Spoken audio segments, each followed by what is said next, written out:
Kita mulai ya. Hari ini kita belajar tentang akuntansi sebagai sistem informasi ya, sesuai dengan yang kamu kasih kemarin ke saya. Jadi hari ini kita akan mempelajari ibaratnya sebenarnya ini lebih banyak teori ya, lebih banyak teori karena di sini kita akan membahas tentang sebenarnya gimana sih apa ya filosofi atau gimana sebenarnya dasar pemikiran dalam penyusunan laporan keuangan. Ya, jadi bukan bagaimana membuat laporan keuangan, tapi eh, laporan keuangan yang baik itu kira-kira yang seperti apa, ya seperti itu nanti akan kita bahas di sini. Gitu. Oke. Nah, nanti kalau misalkan ada yang belum saya tulis di sini, coba ditulis di tempatmu ya, karena nanti akan ada penjelasan-penjelasan tambahan. Oke. Bentar dari depan dulu ya. Jadi ini kalau kamu lihat ini ada 3 dokumen ya. Dokumen namanya kerangka konseptual laporan keuangan ya.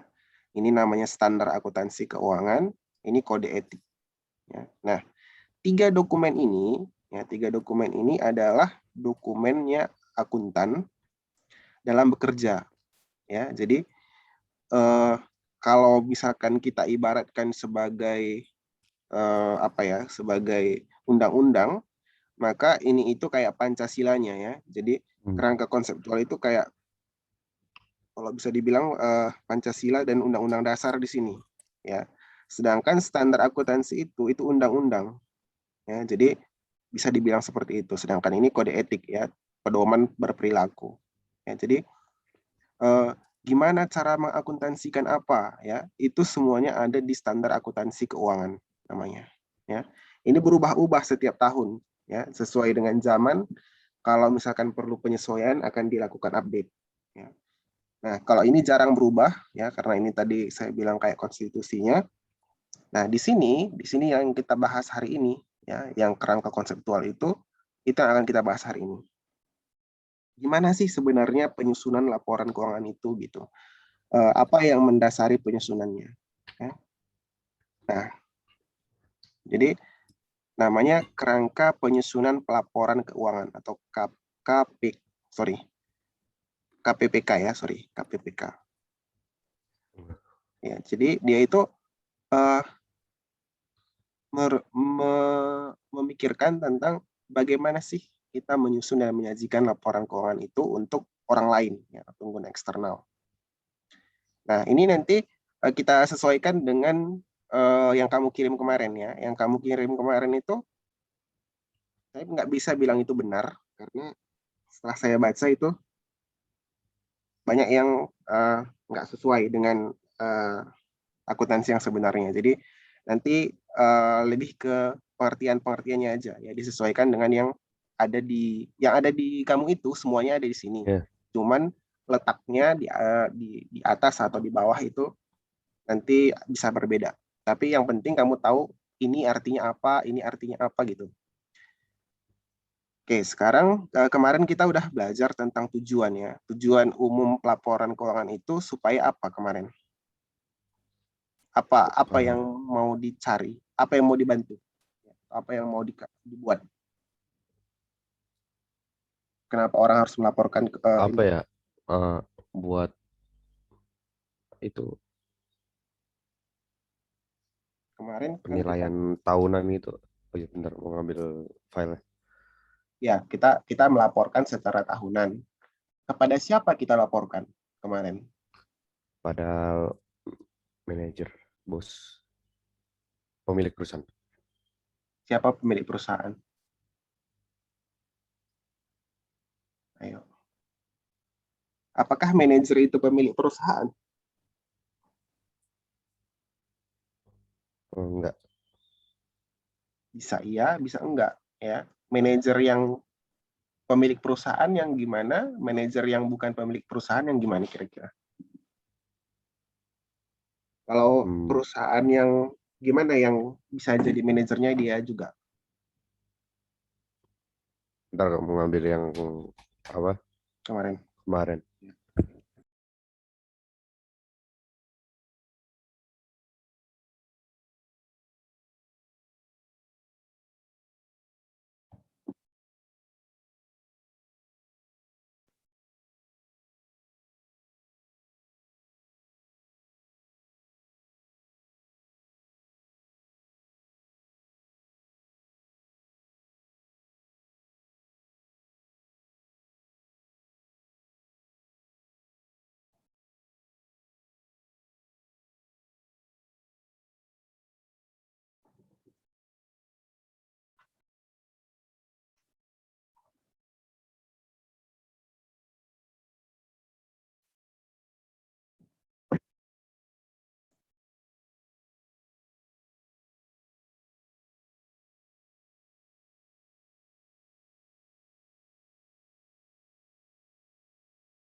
Coba lihat kemarin itu kita belajar ada berapa bentuk perusahaan.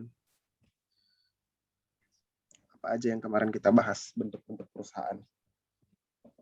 Bentuk perusahaan ada firma, CV, PT, operasi sama PO.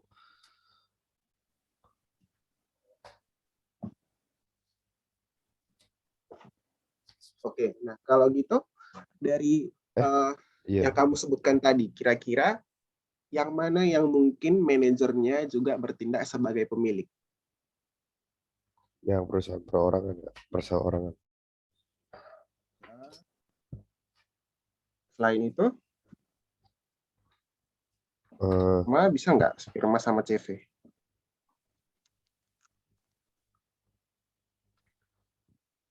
ya, Kemarin coba apa? Firma itu gimana? Sambil sekalian mengingat-ingat gitu. kayak yang di bawah naungan itu Kak, yang kayak Hotman Paris apa? Nah, apa? Law firm. Ya. Jadi ada berapa orang di situ? Bisa satu orang bikin firma? Enggak bisa. Butuh Bisa. 2 orang Harus atau ada lebih. temannya, ya. Ada partnernya yang lain, ya. Tapi pakai satu nama, ya. Kemarin kalau CV itu ada Harus satu pakai yang brand bertindak besar. sebagai yang bekerja, ada satu yang kasih modal, ya. Jadi bisa aja kalau di firma, di CV, di perusahaan perorangan bisa laporan keuangan itu dibuat oleh manajer sendiri untuk manajer sendiri bisa. Tapi kalau di perusahaan terbuka itu siapa yang pemiliknya? Pemilik perusahaan terbuka siapa? Yang modal saham terbanyak. Nah, ya, pemegang saham, ya. Jadi kita membuat laporan keuangan itu untuk apa kemarin? Un- Untuk lihat apa namanya ya, ngambil keputusan. Benar, ya, itu intinya. Jadi setiap kali kamu ditanya apa gunanya kita membuat laporan keuangan, tidak lain dan tidak bukan adalah untuk membuat Keputusan. keputusan, ya. Jadi pelaporan keuangan itu dia akan menyediakan informasi. Nah, informasinya itu akan digunakan untuk pembuatan keputusan. Oke, nah itu udah pelajaran kemarin. Pelajaran hari ini supaya bisa membuat keputusan, ya, laporan keuangannya itu harus gimana, ya, harus gimana. Nah, ternyata ada namanya karakteristik kualitatif. Ya. Apa itu karakteristik kualitatif? Kalau karakteristik itu artinya apa sih sebenarnya? Kalau bahasa Indonesia, arti karakteristik Eh, Ciri mendasar. ciri mendasar, sifat-sifat, ya kan? Ya. Nah, ternyata ini bukan saya yang buat-buat, ya. Ini dari standar dari itu tadi, dokumen yang di depan tadi, ya, yang paling kiri. Nah, disebutkan ada 2 syarat utama yang menjadi karakteristik kualitatif fundamental, ya. Karakteristik paling utama supaya laporan keuangan itu bisa dikatakan berguna untuk mengambil keputusan, ya. Apa itu 2 syaratnya? Yang pertama, laporan keuangan itu harus relevan, ya. Kemudian setelah relevan dia harus representasi tepat, ya. Ini bahasanya agak tinggi, ya. Makanya kamu harus bisa membahasakan ke bahasamu sendiri sebenarnya ini artinya apa gitu. Oke, sekarang saya terangkan satu-satu. Nah, karakteristik yang pertama katanya harus relevan. Laporan yang kayak mana yang bisa membuat laporan keuangan yang seperti apa yang disebut relevan, gitu kan? Ya. Semua laporan keuangan relevan, ya. Nah, disebutkan di sini relevan itu artinya bisa mempengaruhi keputusan ekonomi masa lalu, masa kini, dan mampu untuk mempengaruhi keputusan ekonomi di masa depan, ya. Artinya gini, Kalau misalkan ada laporan keuangan dikasih nih, kamu sebagai pemegang saham, kemudian saya sebagai direktur, berakhirlah tahun 2021, saya kasih laporan keuangan ke kamu. Setelah saya kasih, kamu membuat satu keputusan. Oh, kalau gitu tahun depan kita harus ekspansi, misalkan. Nah, itu artinya relevan. Kenapa? Karena ternyata dengan membaca laporan keuangan yang saya serahkan tadi, kamu itu bisa membuat keputusan bahwa di masa depan bisnismu akan semakin besar, ya. Tapi kalau misalkan setelah saya serahkan laporan keuangan sama kamu, ya nggak ada pengaruh apa-apa, santai-santai saja, nggak ada yang dikomentarin, nggak ada yang kenapa-kenapa, berarti laporan keuanganmu itu tidak relevan, ya. Karena nggak ada fungsinya, berarti laporan keuangan itu nggak ada keputusan yang bisa dibuat dari situ, nggak ada evaluasi yang bisa dilakukan di situ, ya, berarti itu tidak relevan, ya. Makanya di sini disebutkan relevan itu harus bisa punya nilai prediktif, ya, artinya itu tadi setelah melihat laporan keuangan kita bisa melakukan prediksi, oh di masa depan itu kira-kira penjualan saya akan meningkat sekian persen, gitu, ya. Terus materiality, ya, materiality itu artinya gini, materialitas kalau di PDF-mu tadi. Saya laporkan misalkan penjualan misalkan 1 miliar. Oke. Ternyata sebenarnya nggak 1 miliar, ya. 1 miliar misalkan 1 miliar 100 juta, ya. Nah, di perusahaan itu kira-kira kalau 100 juta dengan 1 miliar itu berharga nggak? 100 juta itu dibandingkan 1 miliar. Berharga. Kalau 10.000 dibandingkan 1 miliar, gimana? Enggak. Kurang material kan? Jadi ibaratnya gini, kalau 10.000 nya ketidaktepatan di laporan keuanganmu, itu artinya masih relevan, ya. Tapi kalau misalkan ada yang hilang di laporan keuanganmu, misalkan 100 juta, sementara 1 tahun pun kamu cuma menjual 1 miliar, berarti laporan keuanganmu itu nggak relevan, gitu. Jadi penghilangan satu nilai di dalam laporan keuangan itu bisa bersifat material, bisa bersifat tidak material, gitu. Ya, nanti dibandingkan terhadap apa? Dibandingkan terhadap misalkan jumlah aset, atau dibandingkan terhadap total penjualan, kayak gitu. Ya. Karena nggak ada sebenarnya laporan keuangan yang 100% benar, nggak ada. Ya, mau segimana telitinya pun nggak ada yang 100% benar.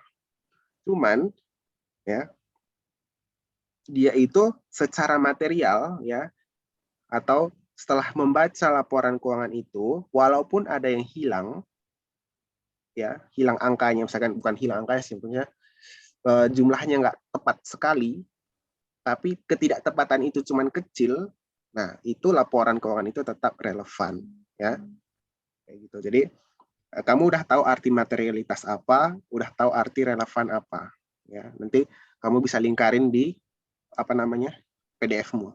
Kalau ada arti kata relevan, itu artinya harus bisa mempengaruhi keputusan ekonomi, ya, di masa depan. Ya, kalau nggak bisa mempengaruhi keputusan ekonomi, tidak relevan, gitu. Kemudian karakteristik yang kedua itu representasi tepat. Ya, ini bahasanya ini lagi susah lagi. Apa artinya? Artinya laporan keuangan itu harus lengkap, netral, bebas dari kesalahan. Ya, 3 itu kuncinya. Kalau dibilang representasi tepat, dia itu harus lengkap, netral, dan bebas dari kesalahan. Ya. Ya. Artinya apa ya? Coba kita bahas. Lengkap itu berarti tidak ada informasi yang hilang. Ya. Tidak dilaporkan. Ya. Contohnya apa misalkan? Ini tahun 2021, udah tanggal 31 Desember.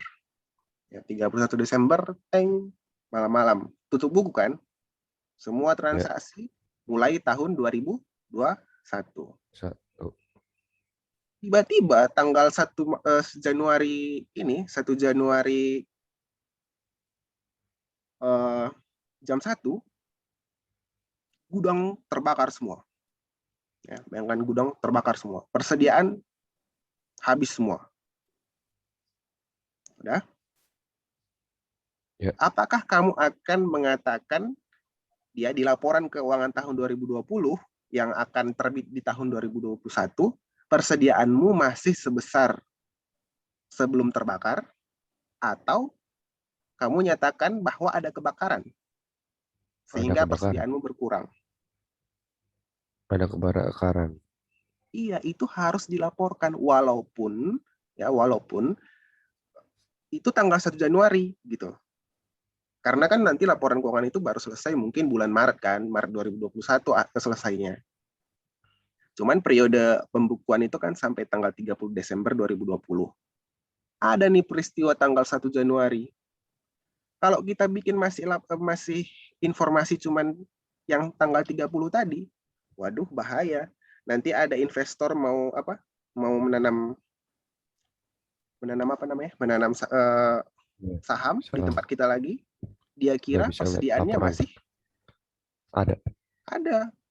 Ternyata tanggal 1 udah habis semua persediaannya. Nah, itu namanya informasi yang tidak lengkap.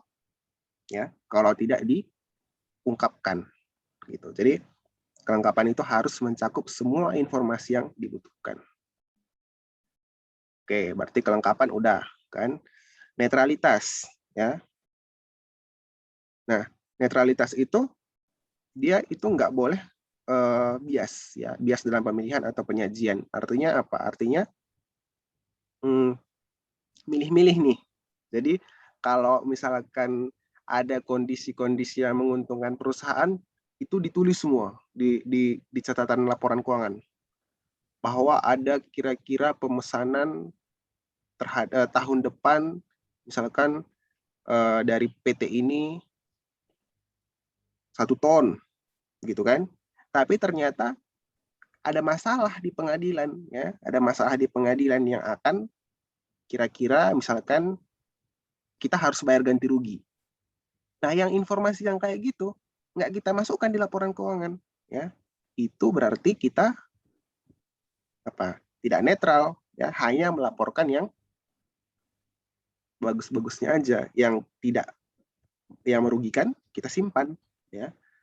Itu akan membuat laporan keuangan tidak berguna, ya, tidak bisa memenuhi tujuannya tadi, pengambilan keputusan, ya. Nah, kemudian ada bebas dari kesalahan, ya. Bebas dari kesalahan seperti saya bilang tadi bukan berarti nggak ada salah di dalam laporan keuangan itu, ya, tapi secara intensi, ya, tidak ada intensi atau tidak ada kesengajaan, ya, tidak ada kesengajaan untuk membuat laporan keuangan itu menjadi salah kayak gitu, menjadi banyak yang tidak benar di situ kayak gitu, ya. Jadi coba nanti lihat di PDF-nya, itu bebas dari kesalahan artinya apa? Artinya kayak gitu. Netralitas tadi udah saya jelaskan, kelengkapan pun udah saya jelaskan. Oke.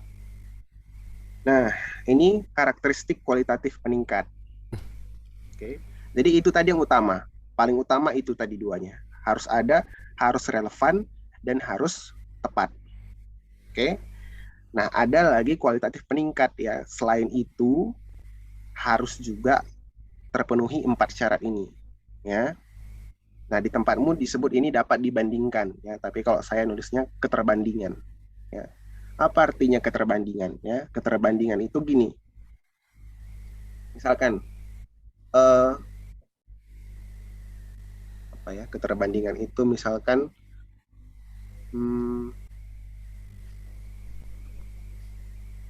saya contohkan ya. Kenapa dibilang keterbandingan? Ini contoh laporan keuangan, ya kan? Nanti saya terangkan juga ini. Ini saldo tahun 2020, ya kan? Saldo tahun 2020. Yang samping kanan ini saldo tahun 2019, ya. Nah, nanti kita bisa membandingkan misalkan penjualan tahun ini dibandingkan penjualan tahun lalu. Kalau kira-kira kalau gimana? Bisa nggak kalau misalkan gini, tahun ini kamu hanya menjual misalkan mobil, ya, perusahaanmu misalkan perusahaan mobil. Tahun ini kamu menjual mobil. Tahun lalu kamu menjual mobil dan motor. Terus kita buat laporan keuangan tahun ini dan tahun lalu, disajikan seperti ini. Kira-kira menurutmu bisa nggak penjualan tahun ini dengan tahun lalu itu langsung head to head dibandingkan angkanya? Bisa. Jadi gimana saya bilang nanti, misalkan penjualan tahun ini 10 juta, penjualan tahun lalu 5 juta. Naik. Laba 5 juta. Naik 5 juta. Jangan bilang laba, itu penjualan Mas ya. Penjualan naik 5 juta, tapi kan item yang dijual kan beda. Tahun lalu kamu menjual motor bersama ini, motor sama mobil. Tahun ini mobil doang. Nah, nggak bisa kan? Nah, kayak gitu. Jadi informasi yang ada di sini itu harus bisa diperbandingkan, ya, nggak asal ditulis aja. Terus gimana dong kalau ceritanya kayak tadi? Boleh, bukan nggak boleh. Itu kan suka-suka yang punya perusahaan. Masa karena akuntansi jadi nggak bisa jual mobil aja gitu kan? Nah, ini kan kamu lihat ini ada angka catatan kan? Catatan nomor 28. Nah, nanti di catatan atas laporan keuangan akan disebutkan di situ, tahun lalu itu penjualan dari mobil sekian, penjualan dari motor sekian. Sehingga kalau orang mau membandingkan mobil dengan mobil, ada datanya. Gitu. Ya, jadi keterbandingan itu maksudnya kalau kita menyajikan suatu akun di laporan keuangan, akun itu harus bisa dibandingkan antara tahun ini dengan tahun lalu. Kayak gitu. Jangan isinya ternyata beda. Isinya beda, kalau dibandingkan ya biasa hasilnya, nggak benar gitu. Kemudian mungkin yang ini keterverifikasian, ya, dapat diperiksa atau dapat diuji. Itu artinya gini. Kalau misalkan kamu bawa laporan keuangan itu ke saya, kan saya akuntannya, kamu kasih laporan keuangan ke saya. Terus ada lagi akuntan yang lain, kan kamu bawa lagi ke dia. Nanti hasil dari penilaian dia dengan penilaian saya terhadap laporan keuanganmu itu harusnya nggak jauh beda, gitu. Karena kan sama-sama akuntan kan, sama-sama akuntan. Kalau kamu tunjukkan laporan keuangan yang sama, opininya atau opininya seharusnya sama. Kalau saya bilang, oh ini banyak, ini salah, ini di laporan keuangannya gitu kan. Terus nanti kamu bawa ke akuntan lain, oh enggak kok, ini semua benar gitu kan. Nah, itu berarti tidak bisa diverifikasi. Ya, tidak bisa diuji. Karena beda-beda hasilnya. Kayak gitu. Kemudian ketepatwaktuan, ya. Ketepatwaktuan itu laporan keuangan harus tepat waktu. Kalau nggak tepat waktu ya nggak ada gunanya. Laporan keuangan 2020 selesai tahun 2022 itu nggak ada gunanya. Karena kira-kira laporan keuangan tahun 2020 untuk membuat keputusan kapan? 2021. 2021. Ya, itu kenapa laporan keuangan itu harus selesai maksimal bulan Maret biasanya, kalau nggak April. Ya. Karena kalau udah lewat dari situ ya untuk apa lagi? Nggak ada fungsinya kayak gitu. Ya. Kemudian keterpahaman, ya. Keterpahaman ini artinya orang-orang yang punya pengetahuan terkait dengan akuntansi itu bisa membaca laporan keuangan itu. Gitu. Jadi bukan semua orang ya, semua orang misalnya nanti anak SD kamu suruh baca laporan keuangan, terus nggak bisa dibacanya laporan keuangannya. Masa kita bilang laporan keuangannya yang jelek kan? Bukan kan? Tapi pada orang-orang yang mempunyai pemahaman terhadap akuntansi, ketika kamu kasih laporan itu, orang itu bisa paham. Nah, itu artinya laporan keuanganmu itu tadi bisa memenuhi tujuan tadi, bisa untuk membuat keputusan. Gitu. Oke, sampai di sini dulu. Ada yang mau kamu tanyakan nggak karakteristik ini? Enggak, Kak. Ya. Jadi ini istilah-istilah, nanti coba kamu cari padanannya di PDF-mu ya. Karena ya kalau di PDF-mu dia ini kayak daya banding, ini daya uji, ini tepat waktu, ini dapat dipahami kayak gitu. Beda-beda dikit ininya. Kalimatnya. Oke. Nah, sekarang kita lanjutkan ke asumsi dasar. Ya. Apa asumsi dasar? Asumsi dasar itu gini.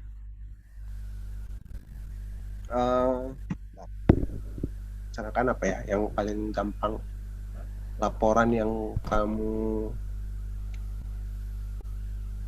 kamu pernah punya tabungan kan? Punya tabungan misalkan bank gitu kan? Kalau kamu lihat laporan, kalau kamu lihat misalkan buku tabungan ya, kamu lihat buku tabungan, kira-kira setelah kamu baca tabungan itu, mungkin nggak kira-kira di dalam benakmu, oh uang saya ini di dalam misalkan yen kayak gitu. Mungkin nggak dalam pemikiranmu? Apanya? Sekarang lah kalau ditanya, mungkin nggak gitu dong. Itu dalam yen. Apa? Yen, apa mata uang Jepang? Bisa? Nggak rasional kan? Iya. Karena kan mungkin kamu selama ini nggak pernah bertransaksi dalam mata uang yen kan? Kebanyakan kan rupiah kan? Paling banter kalau misalkan beli software di Google Store, Play Store pakai USD kan? Nah, itulah yang disebutkan dengan asumsi dasar ya. Jadi ketika kita membaca sesuatu, ada sesuatu yang udah jadi kayak misalkan standar di kepala kita gitu.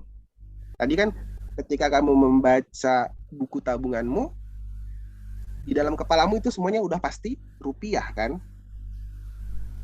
Nah, inilah yang disebut dengan asumsi dasar pelaporan keuangan. Apa yang harus ada di benak kita pada saat kita membaca laporan keuangan.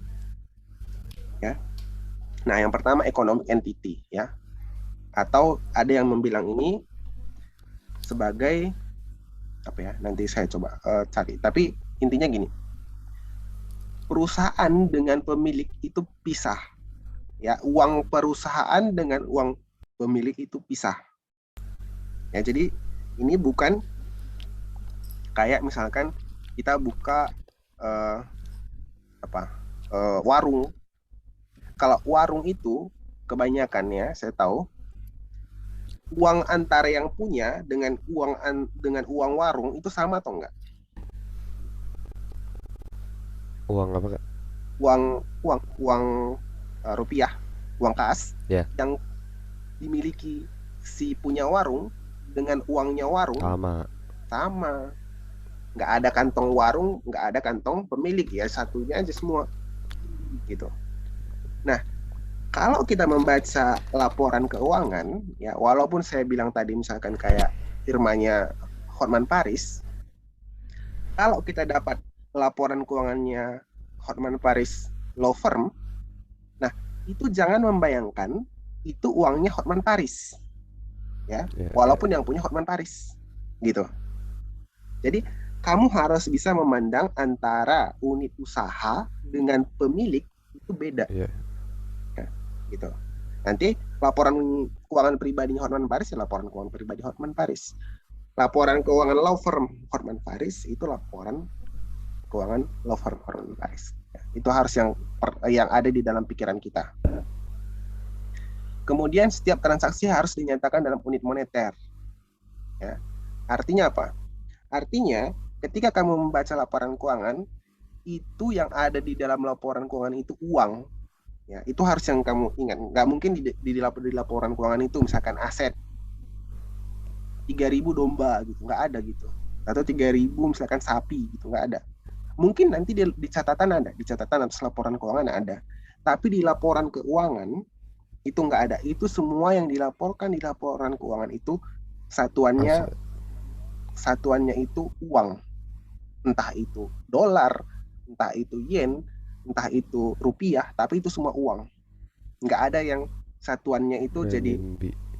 ya, nggak ada yang jadi apa misalkan Renminbi. butir butir jagung itu nggak ada gitu.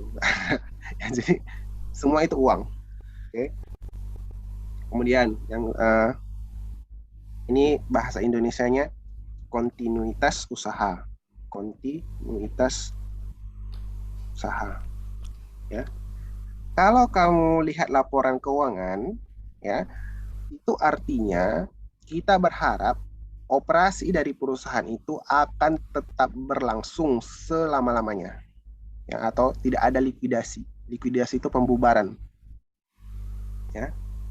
Jadi misalkan kita dapat nih laporan keuangannya apa yang paling gampang misalkan Carrefour. Ya. Nah, sekarang gini biar kamu mungkin lebih paham ya. Harga barang kalau mau dijual cepat dengan harga barang ketika akan dijual biasa-biasa saja sama nggak biasanya? Nggak beda. Mana lebih mahal? Yang biasa-biasa aja. Yang biasa-biasa karena yang punya itu nggak butuh uang segera, ya kan? Nah, Ya. kalau kita melihat laporan keuangan perusahaan, kita harus melihat angka-angka yang ada di dalam laporan keuangan itu normal, bukan angka-angka yang mau dijual gitu. Sehingga ada misalkan nanti di situ mobil itu 10 juta, ya memang harganya 10 juta, ya, bukan mobil dalam keadaan akan mau dijual gitu. Jadi ketika kita membaca laporan keuangan, kita asumsinya itu perusahaan ini akan berlangsung selama-lamanya. Nggak ada maksud untuk pembubaran. Karena kalau ada maksud untuk pembubaran, angka-angka di laporan keuangan itu akan beda. Ya, harga-harga yang ada di laporan keuangan itu pakai harga untuk dijual segera. Gitu. Oke. Kemudian periodisitas, ya. Laporan keuangan itu dibuat kapan? Tiap tahun. Tiap tahun aja. Ada lagi nggak yang lain? Tiap Biasanya. transaksi. Oh, nggak ada tiap transaksi bikin laporan keuangan. Ya, kalau di bank, kalau di bursa efek, kamu tahu bursa efek kan ada perusahaan-perusahaan terbuka, kayak misalkan BRI, BNI, atau Tiap misalkan apa ya? apalagi yang kamu tahu perusahaan terbuka? Apa ya? Nggak tahu Kak. Nanti bisa coba iseng-iseng cari ya. Jadi perusahaan terbuka Ya. itu perusahaan yang saham-sahamnya ada di bursa efek Indonesia. Ya. Kayak misalkan Unilever, Indofood, nah itu semua perusahaan terbuka. Ya. Tapi kalau misalkan kayak ya di Jakarta ini yang Kereta Api Indonesia, itu bukan perusahaan terbuka. Sahamnya nggak dijual di bursa efek gitu. Nah, di perusahaan-perusahaan yang sahamnya listing atau dijual di bursa efek, itu mereka buat laporan triwulanan dan buat laporan keuangan semesteran. Oh, bulanan. Triwulanan, 3, setiap 3 bulan sekali. Kuartalan, ya, kuartalan setiap 4 bulan sekali. Ya, jadi di bulan April mereka bikin, baru semesteran di bulan 6, baru di bulan 9, sama nanti tahunan di bulan 12. Kayak gitu.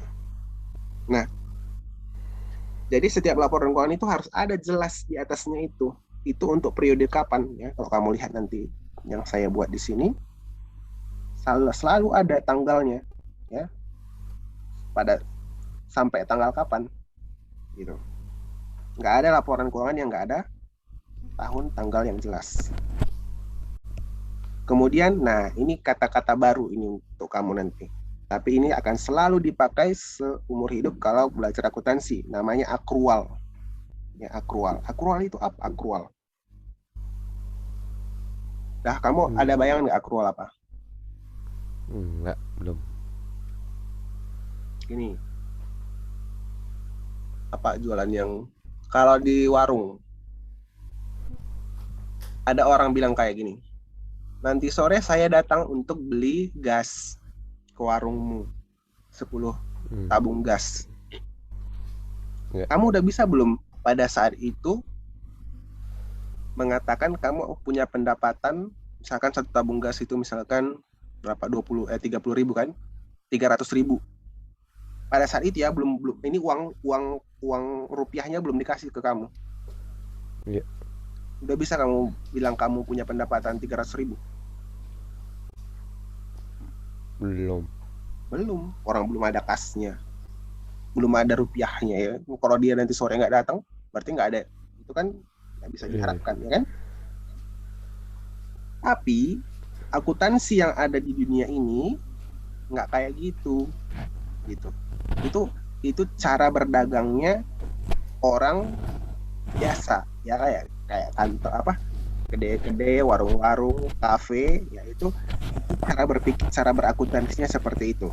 Tapi kalau cara berakuntansi di perusahaan-perusahaan besar nggak kayak gitu ya.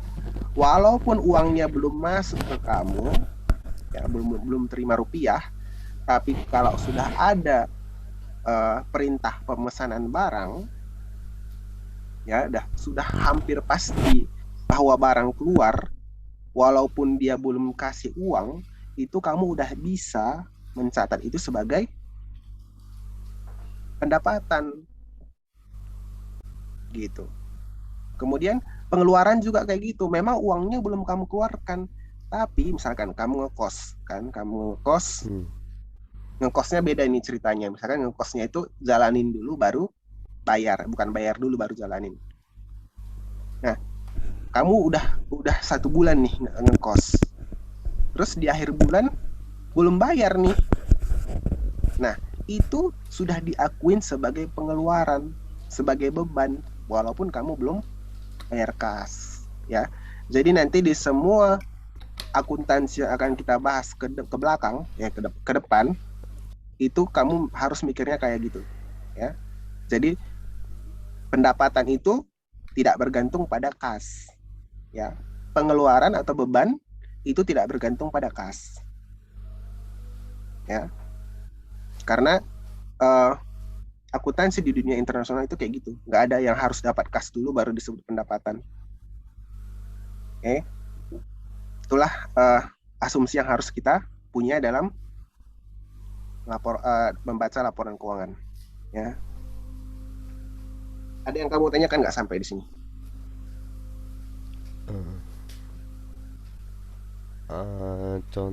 Contohnya lebih akrual basis apa sih Kak? Contoh yang lebih ininya. Itu tadi yang saya bilang. Jadi misalkan ya contoh yang paling nyata gini. Kamu tahu ini kan Toyota kan? Toyota. Yeah. Toyota itu ngasih barang ke dealer mobil kan? Nah, anggap dealer mobil langsung beli ya, langsung beli, tapi uangnya belum dikasih ke Toyota. Mungkin dikasihnya 3 bulan lagi, 4 bulan lagi. Tapi ketika sudah ada perintah, sudah ada pemesanan hitam putih ya, ada buktinya ke Toyota bahwa dia akan memesan 10 unit mobil, maka saat itu juga Toyota bisa mengakui itu sebagai pendapatan. Terang nggak? Tapi ya, belum dapat apanya ya? Kas. Pendapatannya belum dapat, ya. Pendapatannya udah dihitung, pendapatannya udah dicatat doang. Ya, jadi bedakan antara aliran uang ya kas dengan pendapatan ya. Ya. Kalau selama ini kamu mikirnya pendapatan itu uang uang uang tunai ya. Sekarang di akuntansi itu harus dihapus ya. Pendapatan itu tidak sama dengan uang tunai. Uang tunai itu kas, bukan pendapatan. Ya, jadi bahasa bahasa Indonesia yang kamu dapat sehari-hari itu harus dihapuskan. Ya. Pendapatan itu hak, ya hak untuk memperoleh uh, uang di masa depan. Gitu. Pengeluaran itu adalah uh, dalam tanda kutip kita akan mengeluarkan uang entah saat ini atau di masa depan. Gitu. Jadi bukan harus sekarang uangnya keluar baru kamu bilang pengeluaran. Enggak. Gitu. Ya, atau saya buat gini nih. Contohnya yang paling gampang. Kita misalkan berjualan ini, misalkan ada PTA, yaitu kerjanya misalkan apa? Kantor pengacara. Ya. Dia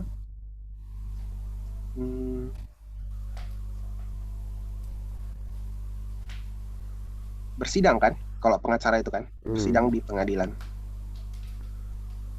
Nah, kemudian klien akan membayar, ya, klien akan membayar misalkan 1 miliar.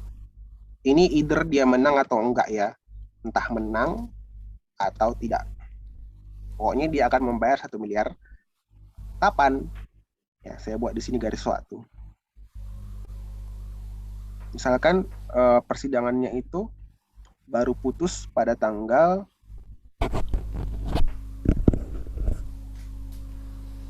misalkan ini 31 Desember 2020 ya.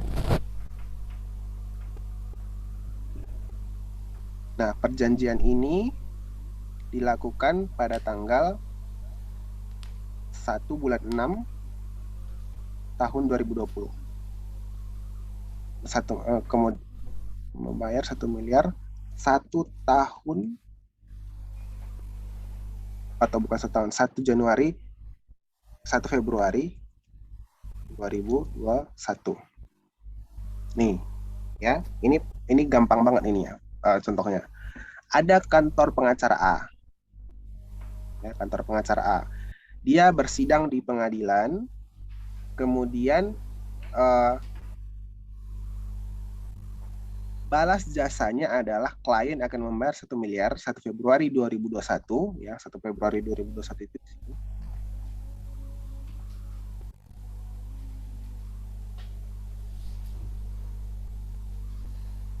Nah, pertanyaannya, uang kan baru diterima tunai 1 miliar kan di sini kan?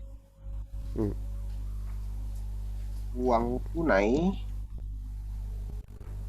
1M diterima di sini. Di tanggal 31 bulan 12, kamu udah bisa belum menentukan, membilang kamu punya pendapatan 1M? Bisa. Kalau apa? Basisnya apa? Arah akrual basis. Akrual. Kalau basisnya kas atau basis tunai, itu tidak bisa diakui sebagai pendapatan. Pendapatan. Ya, pendapatan bisa diakui 1M dengan basis akrual. Gitu dia, ya. Jadi arti akrual itu kayak gitu. Yang penting di sini udah jelas, ya. Di sini udah jelas ada perikatan yang jelas di sini bahwa 1 Februari 2021 entah menang atau tidak, dia akan mendapat 1M.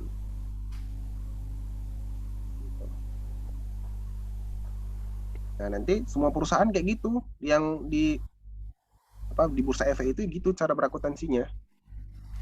Ya, jadi jangan ketika kamu lihat misalkan mana ini PT Semen Batu Raja, labanya berapa misalkan? Labanya katakanlah 1,1 triliun. Ya, katakan itu labanya 1,1 triliun. Oh, dia punya uang kas 1,1 triliun? Ya, belum tentu. Bisa setengahnya pun nggak ada, gitu. Karena ini kan tadi laba itu dia sifatnya akrual. Ya. Akrual artinya bukan pada saat tanggal 31 Desember ini uang kas sebesar ini. Ya, bisa aja nanti uangnya ini baru diterima tahun 2021. Oke. Oke. Nah, sekarang saya lanjutkan dulu ya karena masih ada beberapa ini. Konsep-konsep dalam pelaporan keuangan, ya. Ada namanya pengukuran, ya. Bahasa Indonesia ini pengukuran atau measurement.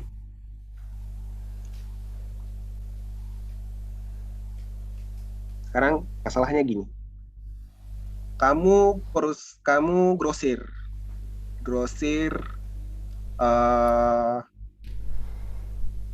Kamu tahu kan grosir kan ya? Ya.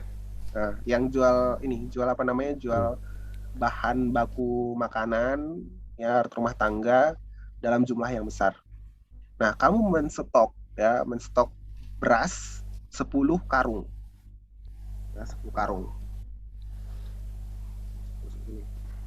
Stok beras 10 karung tanggal 1 bulan 1 2021 misalkan. Nah, kemudian tunggu saya buat sini. Harga beli 1 karung itu misalkan 300.000.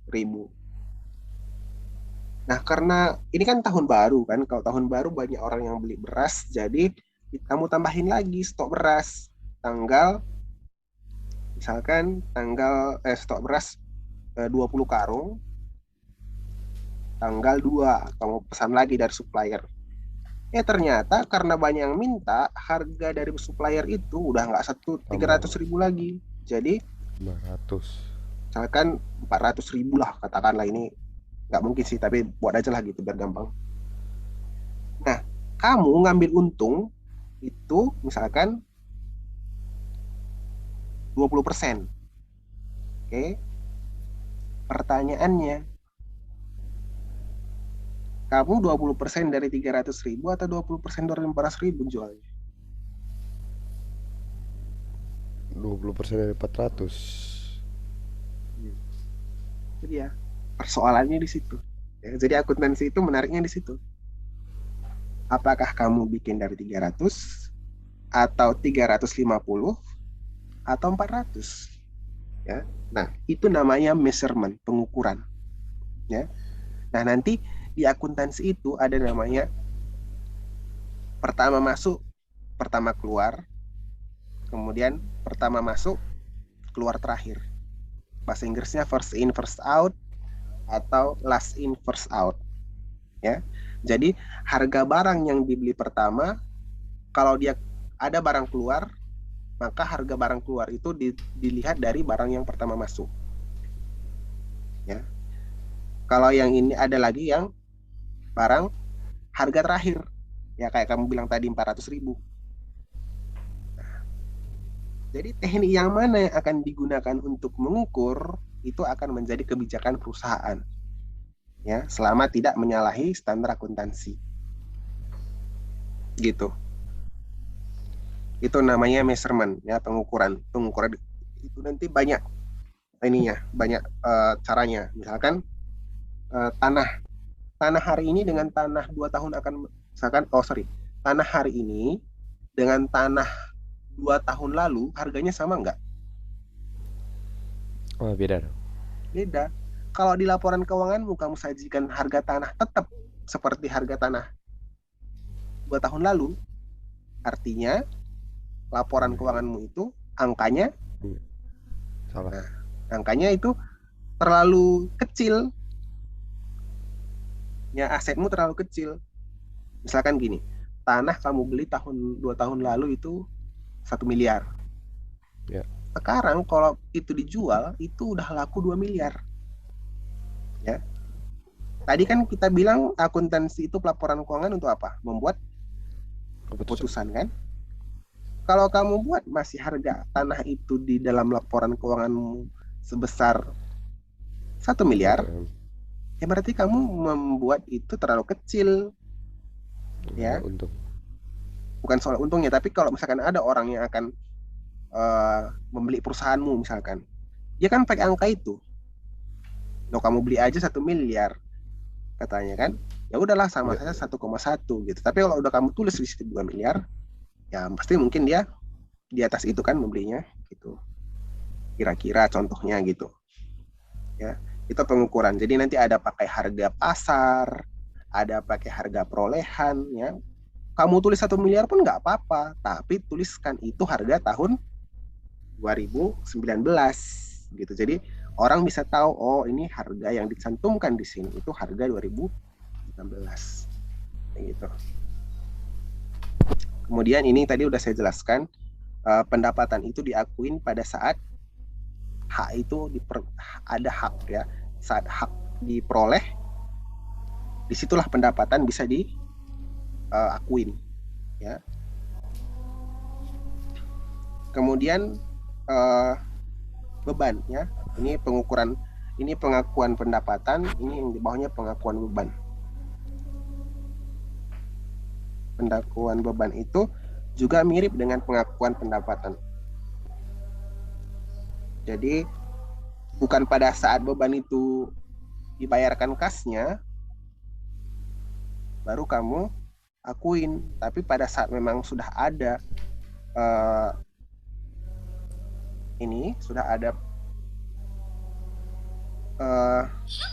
kriteria bahwa itu akan dikeluarkan pada masa depan, itu sudah bisa diakuin sekarang kayak gitu.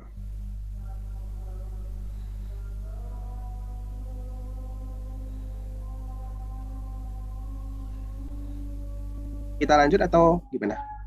Iya. Kita lanjut ya, bentar ya. Nah, sekarang kita masuk ke siklus ya. Siklus akuntansi. Ada 11 ya siklus akuntansi. Tapi yang saya buat opsional ini bisa dilakukan, bisa enggak. Nah, tergantung. Kenapa? Itu bergantung, ada salah satu penyebabnya karena kemajuan teknologi ya. Jadi yang saya kuningin ini, terutama yang nomor 7, itu biasanya jarang dilakukan ya. Tapi kalau di kuliah pasti dilakukan ya. Tapi kalau dalam kehidupan sehari-hari, nomor 7 itu kayaknya nggak pernah dilakukan karena udah pakai sistem. Tapi kalau di kuliah kan pakai kertas ujiannya, itu pasti melalui nomor 7 ya. Oke, kita bahas satu persatu.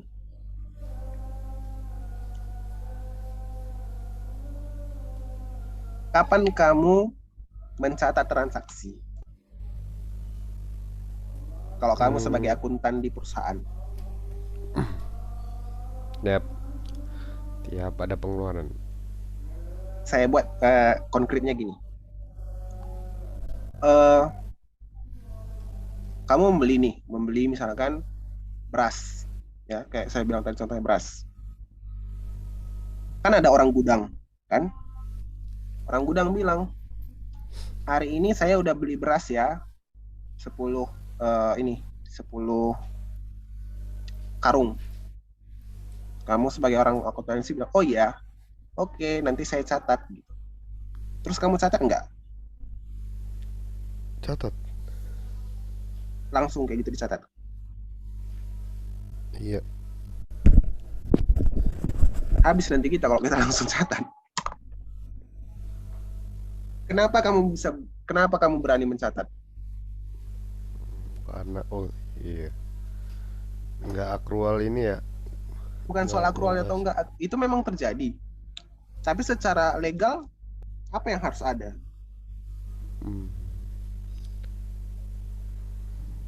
Bukti. Oh ya. Buktinya. Bukti bahwa dia sudah memesan, bukti barang sudah dibeli. Ya, kalau misalkan barang atau kalau misalkan penjualan, bukti sudah dijual. Ya. sebelum ada bukti dilarang mencatat. Ya, jangan coba-coba. Ya. Jadi akuntansi itu nggak cuma asal mencatat, tapi ada transaksi. Oke, mana buktinya? Itu yang pertama ditanya, mana buktinya? Dilihat buktinya benar nggak? Ya, jangan nanti ternyata buktinya dibuat-buat. Ya, kan apa? Misalkan kalau kamu disuruh membeli ke ini deh, yang paling gampang, membeli, misalkan kamu udah kerja ya, katakanlah kamu kerja misalkan di PT Pertamina, ya Pertamina yang di Jakarta ini. Yeah. Terus kamu sebagai seksi acara, ya, sorry, seksi konsumsi, disuruhlah kamu membeli kan makanan 300 box. Apa buktinya kamu sudah membeli makanan itu? Bukti transfer, bukti belanja. Bukti belanja itu kamu sudah mentransfer uang, oke. Tapi gimana membuktikan bahwa barang itu sudah diterima, ada buktinya? Apa yang biasanya kamu minta sama yang jual, sama tukang jual? Apa itu namanya, stroke? Stroke bahasa Indonesia sehari-hari kan? Iya. Nah, faktur. Kalau misalkan dia bahasa akuntansinya ada fakturnya kan? Nah, faktur itulah nanti yang kamu kasih ke orang akuntansi. Struk itu yang kamu kasih orang akuntansi. Nanti struk itu yang akan dilihat sama orang akuntansi, benar nggak ini struknya? Ya, misalkan kamu beli ke rumah makan sederhana, ada nggak kamu ngasih ke rumah makan sederhana itu udah dibayar belum? Kalau ada, mana bukti transfernya? Ya kan? Nah, nanti dari bukti transfer, kemudian bukti penerimaan barang, ya kan kalau misalkan orang ngantar itu biasanya, apalagi partai besar itu ada ini bukti penerimaan barang, ya kan? Nah, dari situ kemudian dari faktur barulah si akuntan akan memasukkan ke jurnal, ya, yang kedua. Nah, baru di jurnal, ya, kayak gitu. Untuk semua transaksi harus ada buktinya, ya. Nanti setelah terjurnal, ya, setiap akhir bulan biasanya itu akan ada pemindah bukuan ke buku besar kalau misalkan sistemnya belum terkomputerisasi. Tapi kalau sistemnya sudah terkomputerisasi, biasanya itu udah langsung ke buku besar. Oke? Nah, itu namanya pencatatan transaksi, ya. Tiga tahap itu. Jadi, dapat bukti, jurnal, baru posting ke buku besar. Ya. 3 tahap itu namanya pencatatan transaksi. Oke. Kemudian kita masuk ke pengikhtisaran transaksi. Tadi kan transaksi kita macam-macam kan? Misalkan lihat ini. Ada transaksi yang berpengaruh ke kas. Ada yang transaksi yang berpengaruh ke peralatan kantor. Banyak ini akun-akunnya. Nah, semua itu tadi akan diresum dalam satu bentuk laporan yang dinamakan dengan neraca saldo. Ya, jadi neraca saldo itu nantinya bentuknya udah kayak gini. Ya, kas 10 juta, piutang 20 juta, ya, kayak gitu. Ya. Nah, kemudian kita buat jurnal penyesuaian, ya. Nanti akan ada satu sesi, habis ini mungkin minggu depan akan saya ceritakan dengan sangat lengkap kenapa itu harus ada jurnal penyesuaian, ya. Ya. Tapi sekarang nggak usah dulu lah. Yang penting kamu tahu ada namanya jurnal penyesuaian. Tapi intinya gini, jurnal penyesuaian itu dibuat karena apa? Karena contohnya gini ya, yang paling gampang. Saya nyewa kos dari tanggal 1 Agustus sampai 31 Juli tahun depan kan. Nah, tanggal 31 Desember yang saya keluarkan itu,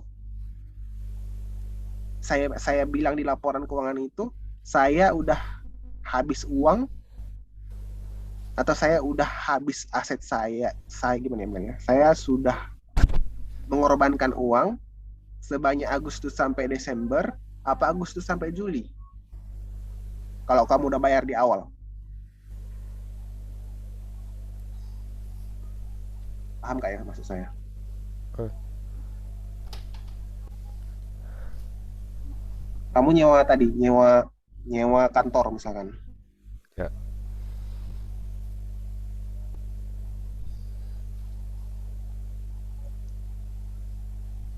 1 tahun.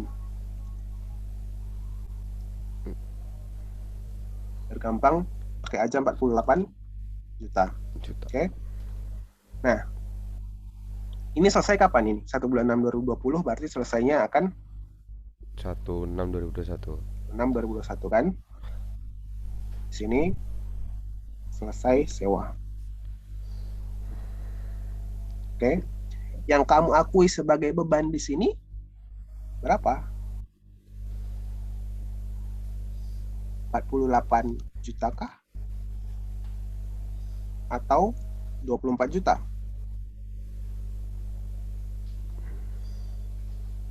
Eh, berapa ya? Ini kan 6 bulan kan, setengah kan? 6 bulan, iya. Berarti sewanya yang udah kamu bilang kamu udah nyewa 24 berapa? ya? 24, bukan 48. Ya. Cuman di sini tadi udah kita catat, ya. Di sini udah kita catat 48. Ya. Jadi karena kamu catat di sini 48, sementara pada nyata-nyatanya kamu habiskan cuma 24, harus ada jurnal penyesuaian. Ya, nanti minggu depan saya ceritain. Harus ada jurnal penyesuaian. Nah, itulah yang dilakukan di siklus yang nomor 5. Ya, jadi itu kan nggak ada bukti transaksinya. Bukti transaksinya kan cuma yang pada tanggal sekian kan, tanggal 1 bulan 6. Sedangkan bukti transaksi di sini kan nggak ada. Kan itu kan hanya pengakuan aja bahwa uang kita yang kita bayarkan untuk 1 tahun itu ternyata udah habis sebanyak 24 juta. Kan gitu aja kan. Nah, makanya perlu jurnal penyesuaian. Nah, baru nanti setelah itu kita buat lagi daftar akun kayak gini tadi setelah penyesuaian. Oke. Baru ada buat kertas kerja, ini opsional ya. Nah, inilah kalau misalkan nanti kamu ambil jurusan akuntansi, tapi ini bukan menakut-nakutin ya, ini bisa dikerjain. Saya juga selesai kok kemarin waktu tingkat 1. Ini itu, tahu kamu besarnya sebesar apa? Ntar saya tunjukin worksheet ya. Jadi ujian akuntansi itu di perkuliahan itu 3 jam minimal. Ya, 3 jam akuntansi. Karena dia bikinnya siklus.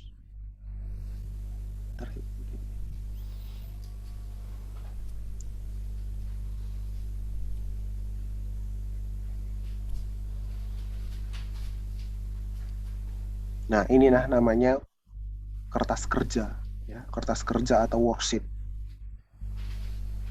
Oke. Nah, ini cuma sedikit ininya, akun-akunnya. Nanti di dalam kenyataan bisa 3 kalinya ini ke bawah akun-akunnya. Oke.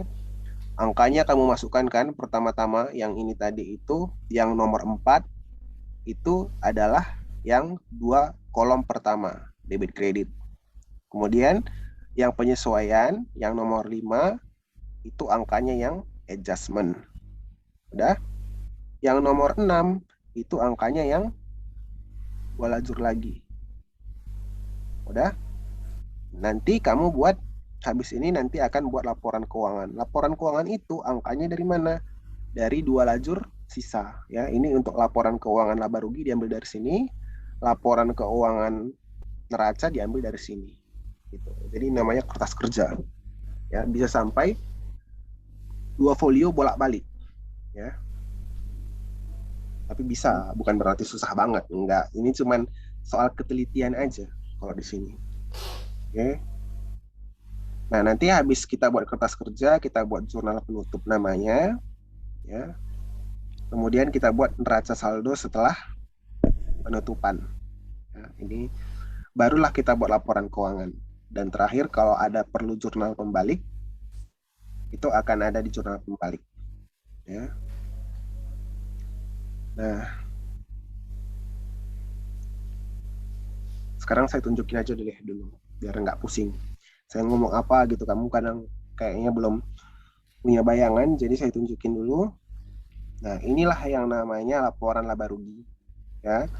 Di dalam laporan laba rugi ada penjualan sama ada pendapatan sama beban. Jualan. Ya. Ya. Itu isinya. Ya. Jadi kalau misalkan nanti ada soal misalkan pilih berganda, penghasilan atau pendapatan dan beban atau pengeluaran ada pada laporan. Nah, itu jawabannya laporan laba rugi.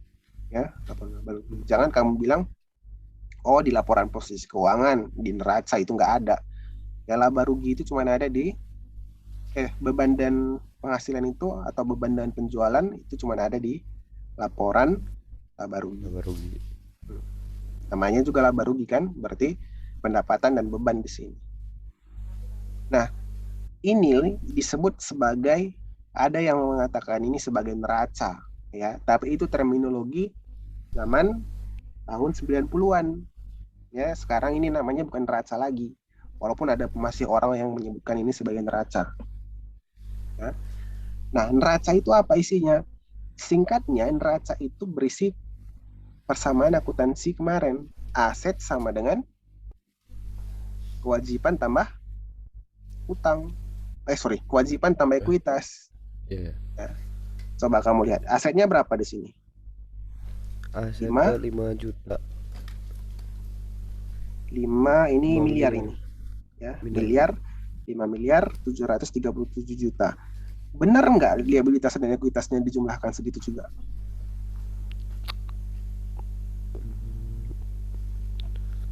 Angkanya di bawah ini yang 2020. Iya. Sama, ya. Jadi itu nggak ada laporan keuangan yang nggak seimbang, nggak balance. Ya, jadi di dalam mana akuntansi itu ada ungkapan balance belum tentu benar, tidak balance sudah pasti salah. Gitu, ya. Jadi kalau misalkan nanti kamu menyusun laporan keuangan, ternyata aset tidak sama dengan liabilitas dan ekuitas, nah itu pasti laporan keuangan itu salah. Ya, pasti salah, 100% salah. Tapi kalaupun benar, seimbang kayak gini, belum tentu benar. Gitu. Jadi yang menentukan dia benar atau enggak apa? Ya, lihat jurnalnya tadi. Ya. Bisa aja jurnalnya salah-salah, tapi pas dibuat laporan keuangan, kebetulan dia seimbang. Ya. Jadi laporan posisi keuangan isinya apa? Isinya menunjukkan aset, kewajiban, sama ekuitas. Nah, dalam membuat laporan keuangan, ini sudah pakem, ya, urutannya. Kamu nggak bisa bikin neraca atau laporan posisi keuangan tanpa ada laporan laba rugi. Ya, karena apa? Angka dari nomor 1 akan dibawa ke nomor 2.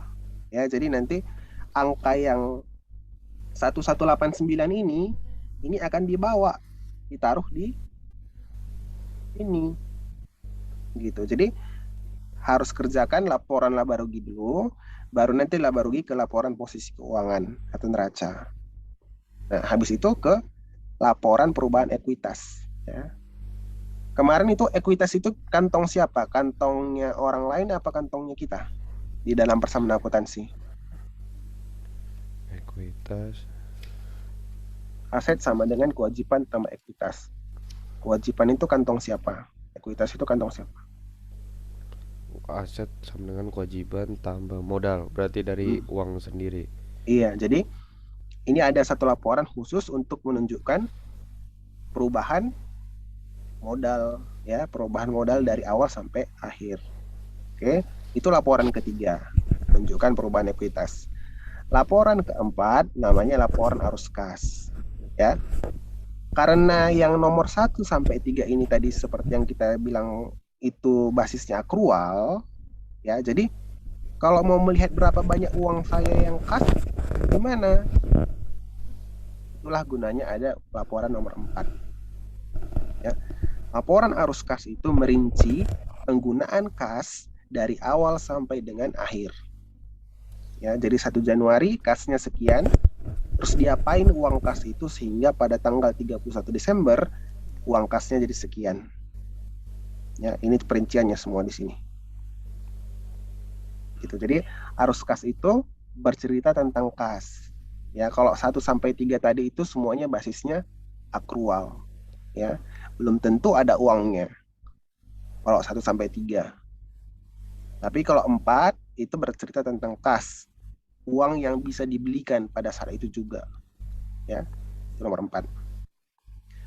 Nah, yang nomor 5, ya, nomor 5 mana tadi? Nomor 5 itu namanya catatan atas laporan keuangan. Ya, catatan atas laporan keuangan itu apa?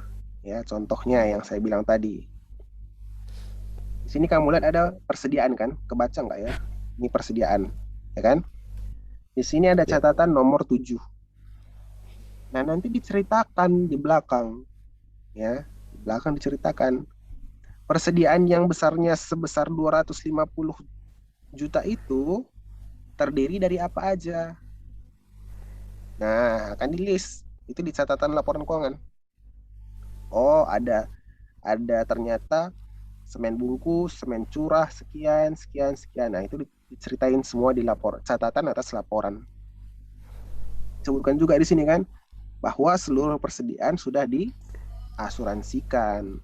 Ya, jadi kalaupun ada kebakaran nanti akan dapat penggantian. Nah, itu yang saya bilang tadi, netralitas, ya. Itu diinformasikan juga bahwa kita punya asuransi terhadap persediaan. Nah, itu gimana kira-kira di laporan keuangan ini ada yang mau kamu tanya enggak? Eh, itu nanti misalkan soal pilihan ganda begitu ya? Ya, kalau pilihan berganda yang untuk kuis pasti yang ditanya cuman isinya itu apa, laporan laba rugi itu isinya apa, paling kayak gitu-gitu aja, laporan proses keuangan isinya apa, bukan melihat ini, Hitung-hitungan. bukan hitung-hitungan. Kan saya bilang tadi, makanya coba eh, ini tadi apa namanya, definisi-definisinya tadi coba baca lagi ya, definisi-definisinya itu, karena yang pasti ditanya itu tentang definisi, nggak mungkin ditanya perhitungan karena belum pernah menghitung kan tempatmu. Iya. Oke, terakhir terakhir kita bahas tentang etika, ya, etika profesi akuntansi, ya. Kata-kata ini penting, ini profesi, ya. Jadi akuntan itu adalah sebuah profesi, ya. Kalau misalkan, bukan merendahkan ya, tapi saya cuma mau mengatakan, apakah misalkan buruh pabrik itu profesi? Uang buk Bukan pekerjaan ya, kalau pekerjaan ya pasti ya, pekerjaan, tapi profesi atau bukan itu? profesi enggak sih. Enggak profesi, ya. Pengacara profesi enggak? Ya, Profesi. Apa yang membedakan suatu suatu integritas, pekerjaan itu profesi atau tidak? objektif, profesional. Ini etika. Iya. Ada nggak pengaturan etika di dalam ini, di dalam buruh yang benar-benar tertulis ya? Setahu saya Nggak tahu. nggak ada bahwa buruh itu harus kayak gini, nggak ada. Ya, misalkan tukang apa, tukang jual soto, kan dia nggak punya, Iya. ya kan? Kalau akuntan punya, akuntan pengacara itu tertulis jelas apa kode etik, apa yang nggak boleh, apa yang boleh, itu tertulis di kode etik. Itulah yang menyebabkan salah satunya akuntan itu disebut profesi, ya, itu. Nah, sebagai sebuah profesi, akuntan itu harus apa? Yang pertama, dia harus berintegritas, ya. Berintegritas artinya antara perkataan dengan tindakan harus selaras, ya, harus jujur. Kemudian harus objektif, ya. Objektif artinya nggak karena misalkan gini, akuntan itu kan dibayar kan ada Iya. akuntan yang memeriksa kan. Oh, karena di perusahaan yang satu itu dia dibayar misalkan 300 juta, sementara di perusahaan yang satunya dibayar 200 juta.